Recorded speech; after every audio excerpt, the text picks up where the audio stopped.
Alright guys, we finally got Roblox Oasis, which, I'll just show you what it looks like. It's gonna slowly move up here. Alright, now we can, look at that, that is amazing. Oh gosh, what the frick. Oh, okay, I'm gonna go drive. Where'd the car go? Whatever, up there's the car, let me go back.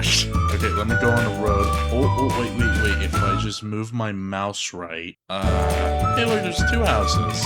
Yep. Okay, maybe if we, okay,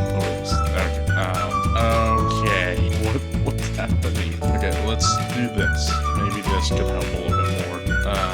Okay, I don't even know what I'm looking at anymore. Okay, let's go to the, okay, let's just let it thaw out, just move forward, maybe do some jumping, okay? Okay, I'm gonna have to fine-tune this even harder, but it's fine, I can just do that, it's nothing. But yeah, we finally got Roblox Oasis. It's not good, but it works, and it plays, technically, so yeah.